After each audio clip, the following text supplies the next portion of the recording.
अजीत पवार को चुनाव से पहले सुप्रीम कोर्ट से बड़ी राहत मिली है। घड़ी का इस्तेमाल करती रहेगी अजीत की पार्टी एनसीपी।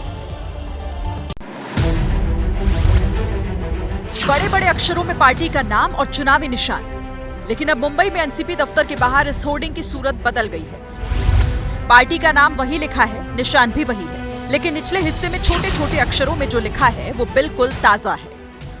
दरअसल एनसीपी के नाम और निशान का मामला सुप्रीम कोर्ट में विचाराधीन है। सर्वोच्च अदालत का निर्देश था कि नाम और निशान इस्तेमाल करते वक्त ये जरूर बताया जाए कि मामला अभी कोर्ट में पेंडिंग है। और आज जब सुप्रीम कोर्ट में सुनवाई होनी थी, उससे पहले आनन फानन में होर्डिंग बदल दी गई। ये पूरा मामला जो है सर्वोच्च न्यायालय में न्याय प्रविष्ट है, ऐसा लिखा गया है। आप देख सकते हैं लोकसभा चुनाव में शरद पवार गुट ने इसके ऊपर ऑब्जेक्शन लिया था। जो सुप्रीम कोर्ट ने जो फैसला दिया हुआ है उसका पालन नहीं हो रहा है, वो न्याय प्रविष्ट शब्द जो है वो लिख नहीं रहे, ऐसा लिया था। और उसके पहले ही आज सुनावनी से पहले ही आप देख सकते हैं ये बोर्ड में चेंज किया गया है। हालांकि लोकसभा चुनाव के नतीजों के बाद अजीत पवार भी समझ चुके हैं कि एनसीपी के नाम और निशान का जो फायदा मिलने की उन्हें उम्मीद थी वो मिली नहीं। अब विधानसभा चुनाव में इसकी नई परीक्षा होनी है। देखिए, दिल्ली में यमुना में प्रदूषण के मामले पर राजनीति इस वक्त गर्म है। दिल्ली बीजेपी के प्रदेश अध्यक्ष वीरेंद्र सचदेवा ने यमुना में डुबकी लगाई।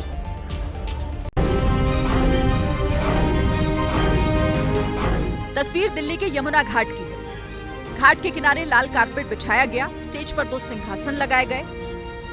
एक सिंहासन पर मुख्यमंत्री आतिशी का पोस्टर और दूसरे पर पूर्व मुख्यमंत्री अरविंद केजरीवाल का पोस्टर लगाया गया। दिल्ली बीजेपी अध्यक्ष वीरेंद्र सचदेवा ने यमुना नदी की सफाई की बात करने के लिए आईटीओ घाट पर कार्यक्रम आयोजित किया।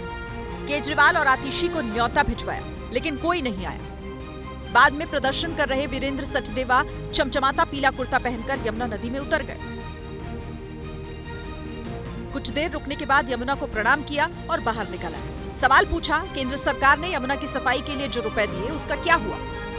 पिछले 7 वर्षों में केंद्र सरकार ने 8,500 करोड़ रुपए मां यमुना की सफाई के लिए दिल्ली सरकार को दिए। आखिर वो कैसे गएगा?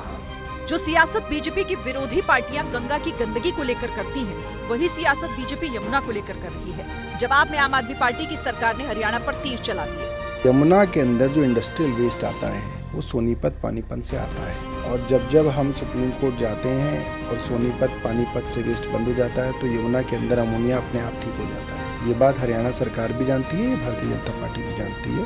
हर साल छठ त्योहार आने से पहले यमुना की गंदगी को लेकर इस तरह की सियासत होती है और ये आगे भी होती रहेगी।